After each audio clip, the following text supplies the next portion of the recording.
semester, we talked about this notion of when helping hurts by screening a film called Poverty, Inc., along with the School of Christian Ministries.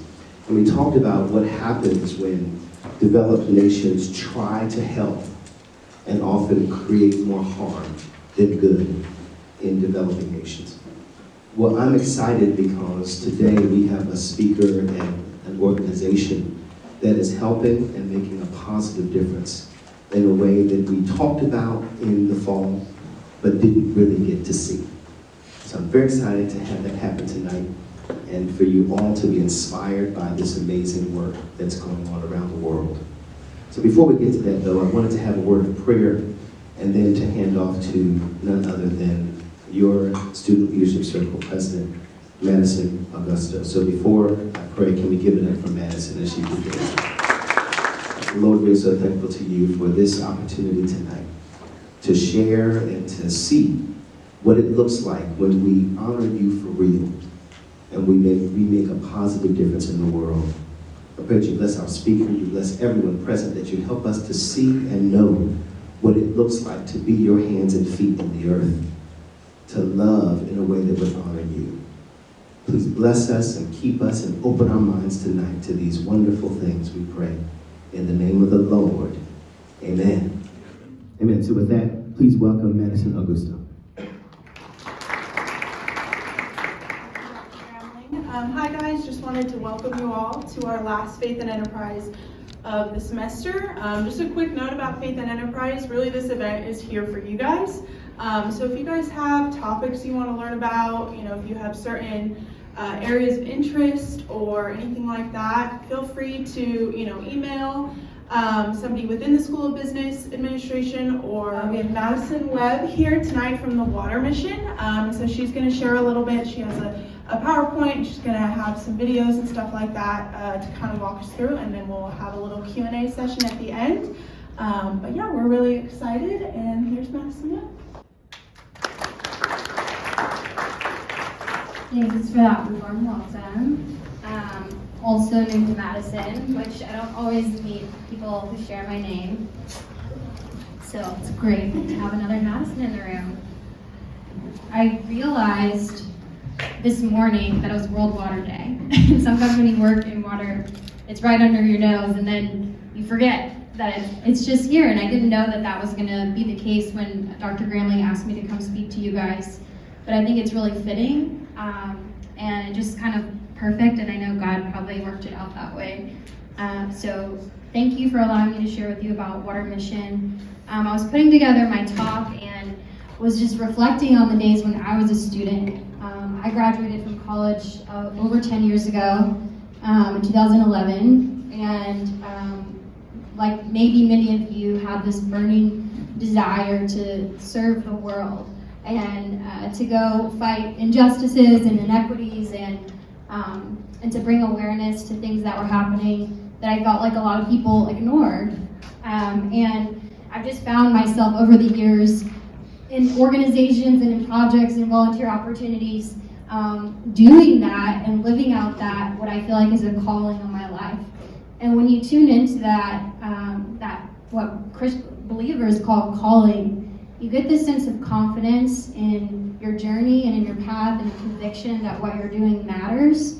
And so I just want to encourage you guys as students to really think about, how, day to day, we might not know that we're making a difference, but this honors God. Like Dr. Gramley said, that when we show love to other people, it does. So today, I have the privilege of living out my calling at Water Mission, which, as the name implies, is an organization that's focused on ending the global water crisis. The reason we have a World Water Day is because, believe it or not, there is a percentage of the population around the world that still doesn't have sustainable, ongoing access to safe and clean water. And the reason this matters is because people are dying, and that people have preventable illness, because water treatment is possible. This is a solvable issue, and so it shouldn't still be happening. And when you think about water, it's hard to separate it from sanitation, and even double the number of the people without access to water lack a sanitary place to go to the bathroom. That's a toilet behind the tarp there in the picture. It's kind of one of the better ones I've seen too in the developing world. And these are big numbers and statistics, and we can kind of get lost in thinking about what this actually means, but each of those numbers represents a person and a life and a story and a community, like a coffee farmer in Honduras, or a mother, or a woman who has to do her laundry in a river. I snapped this photo last summer in Honduras when we were driving over a bridge. Or a global water crisis could affect people who've been affected by disasters.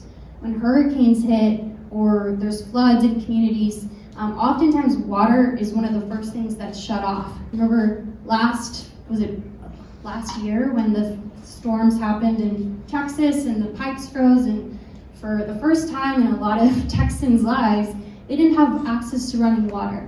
And so you think about, there's different contexts for this, and even closer to home, I guess, of what's happening today in Ukraine, refugee situations. When people are pushed and displaced and move into an area, water supply gets really concerning. Are we going to have enough infrastructure to meet basic needs of people?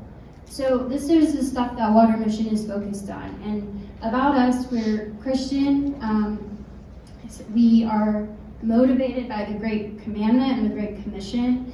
We're engineers. We're highly technical, and you'll see that in a moment when I show you the model that we use in the field.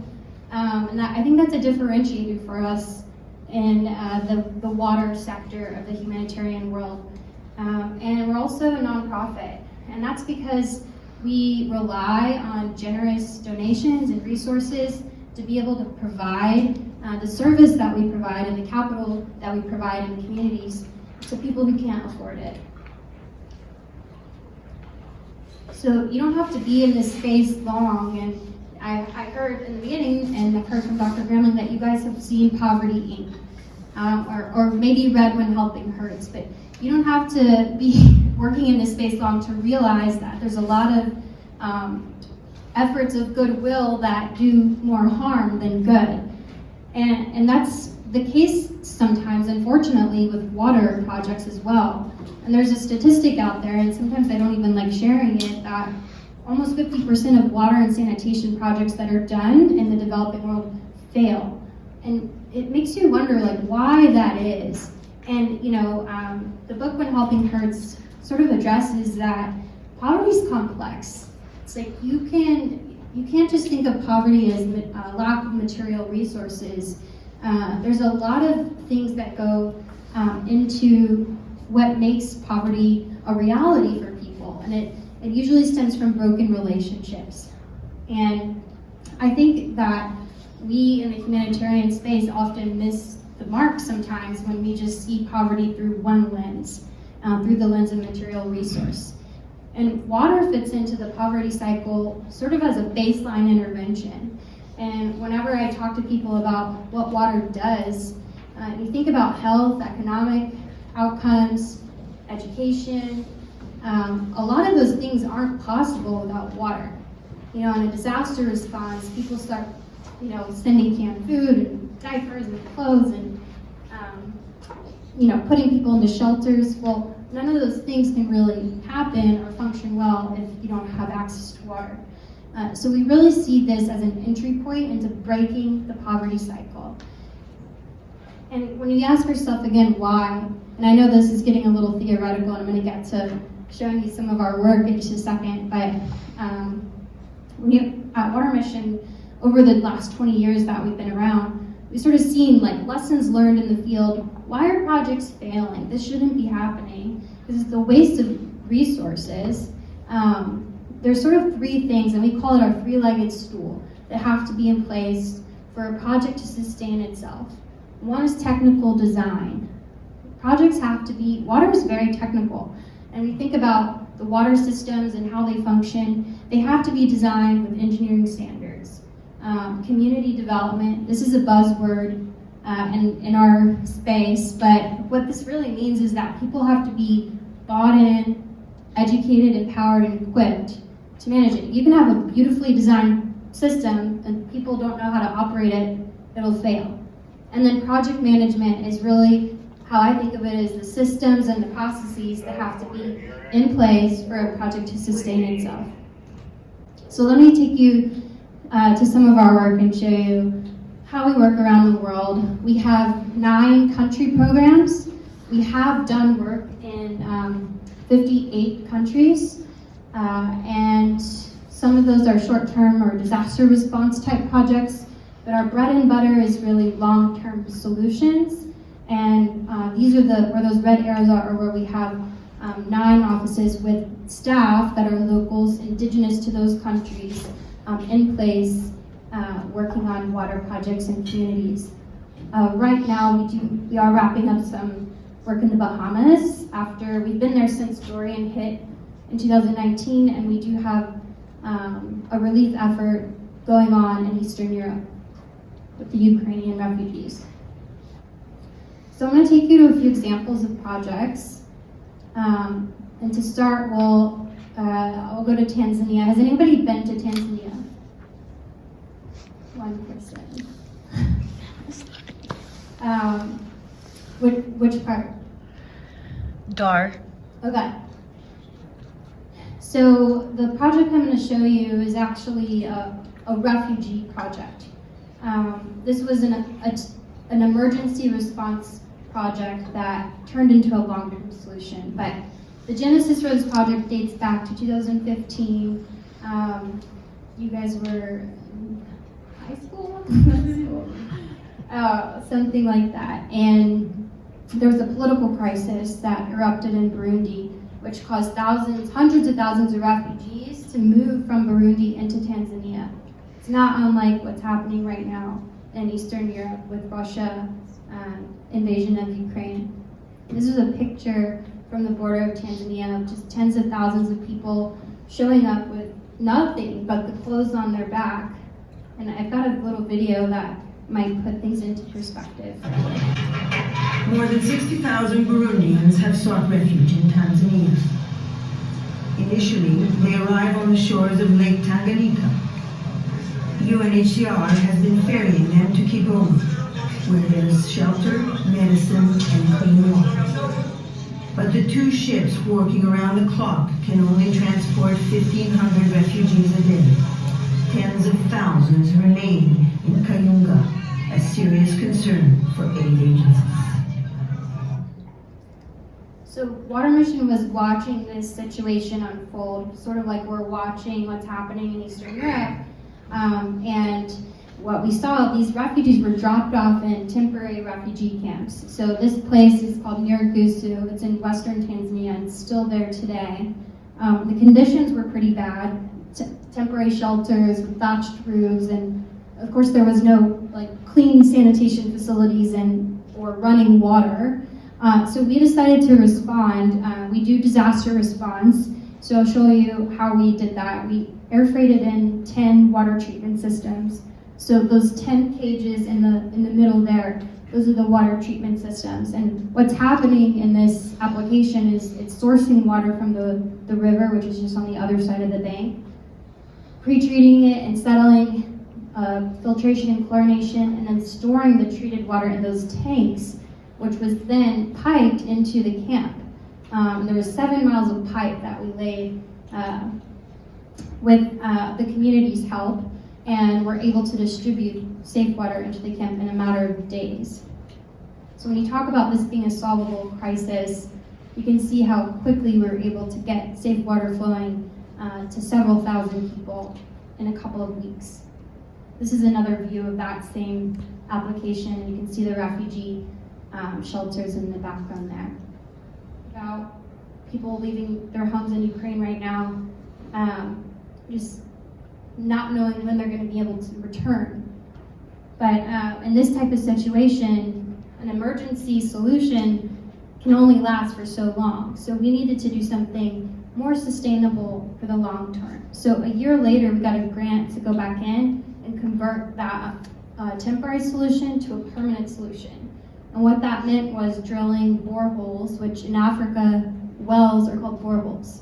And I work with engineers, and so they're not very creative. So they call these borehole 1, 2, 3, 4, 5, and 6. And these were 6 deep wells that were drilled, and solar power pumping systems were set up to be able to turn safe drinking water on to the entire camp. If you want to zoom in and see what one of those applications looks like, this is what a typical treatment plant looks like. So you got the same components as the disaster solution: the treatment, the well, the electrical components, and then a solar array which is powering the system. Again, this is one of 6 in the Nyarugusu refugee camp. So if you're curious what water looks like coming out of a system like that, this is a picture of water being turned on. And what I like to point out is that it's dated. And as you know, bringing this back to the When Helping Hurts models, you know, we can say, wow, what a beautiful picture. You know, we must be very happy with the system, but what's happening with it today in 2022? And Water Mission, we started asking ourselves the same question: how do we hold ourselves accountable to the people that we're serving? And that led us to develop a remote monitoring system. And this is a screenshot actually from our remote monitoring system. And what you're seeing here, that shaded area is Nyarugusu. And those 6 blue dots represent the 6 boreholes, the solar pumping treatment plants. And we can get real-time data through a satellite meter on water flow from those systems.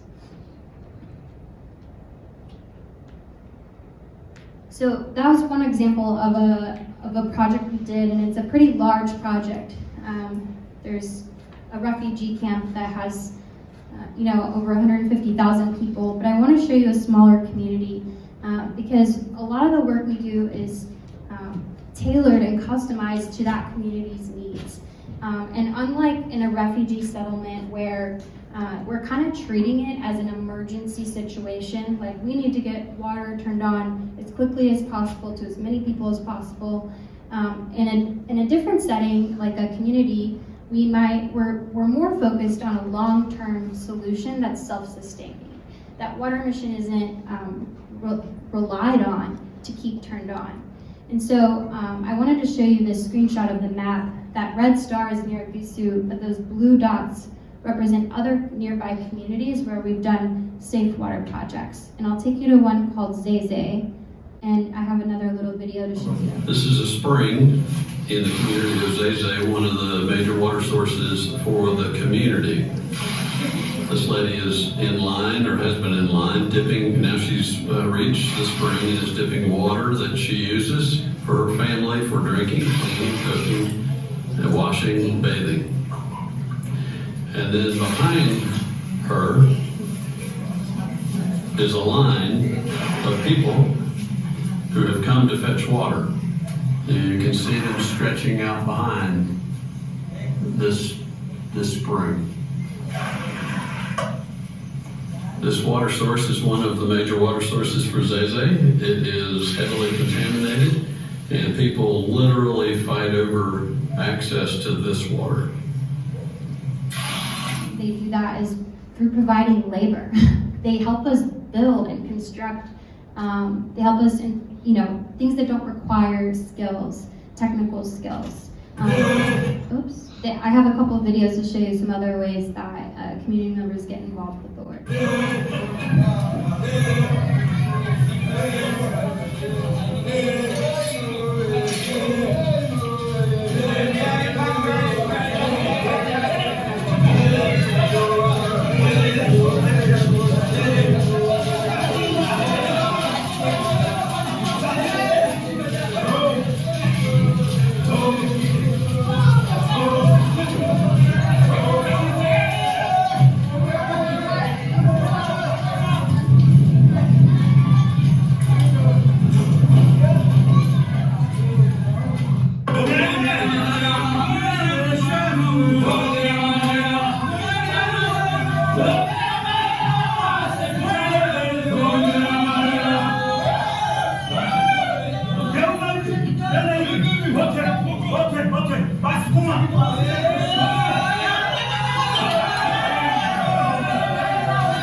I love showing those videos. The first one, they're obviously carrying the tank in, and then laying pipe in the second video. But another thing, in addition to community equity, or sweat equity as I like to call it, is community development. Again, that buzzword of building up the leadership capacity of the community to take care of this themselves. And so one of the things we do is help basically start a water board. We call it the Safe Water Committee in some communities. Some people call it Safe Water Board, Safe Water Leaders. But these individuals are trusted members of their community who we work alongside to train up to manage the ongoing maintenance and operation of the system. And another thing they're responsible for is the financial sustainability of the project. And Water Mission sort of serves as, I call us like business consultants in this way. We help them develop a plan through budgeting and expense and forecasting what it's going to cost. And that helps them set a fair and affordable price on water so that user fees are collected from the community members who are using the water. So Water Mission, we donate the capital costs of the project and are responsible for implementing it, training up the community, but the ongoing operation of the system is ultimately shouldered by the community themselves. And a lot of people are surprised when I share that with them, but it's really one of the key pieces, I think, in sustainability of transforming the developing world. And from time to time, there are communities who have members that can't pay, and they're never turned away from getting water. And sometimes there's communities who need Water Mission's help to like re-budget or to reforecast, and we do that. But most of the time, you'd be surprised maybe that communities excel in this area. And it actually develops this real sense of pride and ownership of the project when they're able to cover the cost themselves and not rely on outside help. This is a Safe Water Committee I met in Honduras last summer. This project has been commissioned by Water Mission 4 years ago. So this board has, people have rotated on and off, but essentially they've maintained this water project for 4 years. And Norman, who's the head of the water board, I met him, he was holding up a document, an Excel document of the project's finances. And I don't think I've ever been stoked to look at a budget like that, but I was so happy and inspired to see his pride in how his community has been able to sustain the water project, and they've even saved an excess amount to be able to invest back into new infrastructure and to hire personnel who might be delivery drivers or system operators. So to wrap things up, I want to show you this chart, and this is how an engineer draws a water project on paper, is what I like to say. And I put some color boxes over it to summarize what is shown here. But my point in this is that Water Mission has a model, yes, but everything we do is tailored and customized. We meet people where they are. And that all starts with conversations and meeting people, understanding their beliefs and their needs and their desires. I was telling Dawn earlier that we learn every step of the process, and we tailor our scope based on what we're learning. We don't have a one-size-fits-all approach. But we did a project in Uganda a couple years ago, and where we piped water to households, into households. And in some communities, we do that.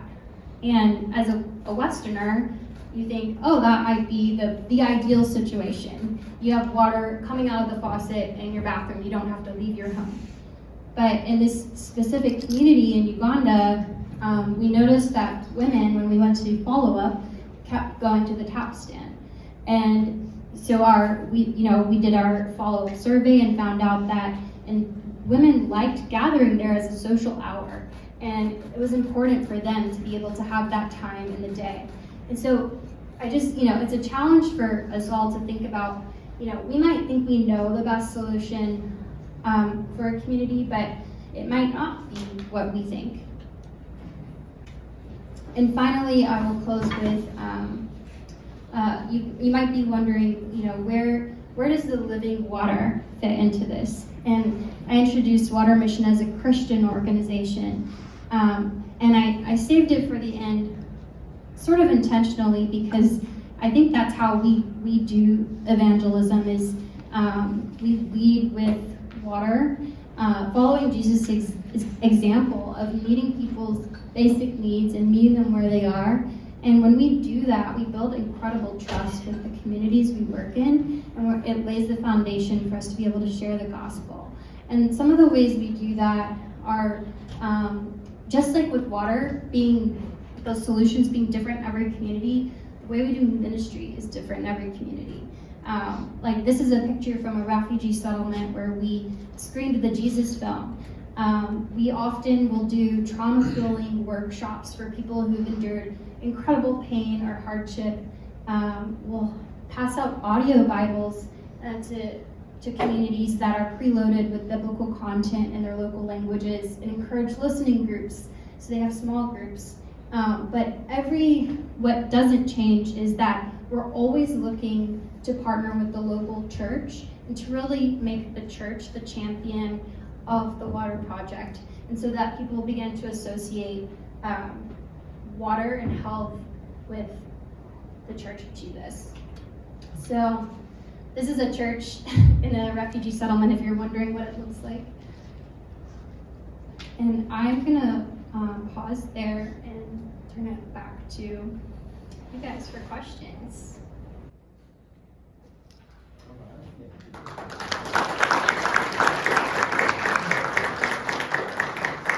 About your career and how you got involved where you are now. Sure, thank you. So I think I sort of alluded to this at the beginning that ever since I was actually really young, I was fascinated with other cultures, and I remember looking through Nat Geo, listening to the missionaries who came to church and shared about their time in Africa, and just always being drawn to the developing part of the world.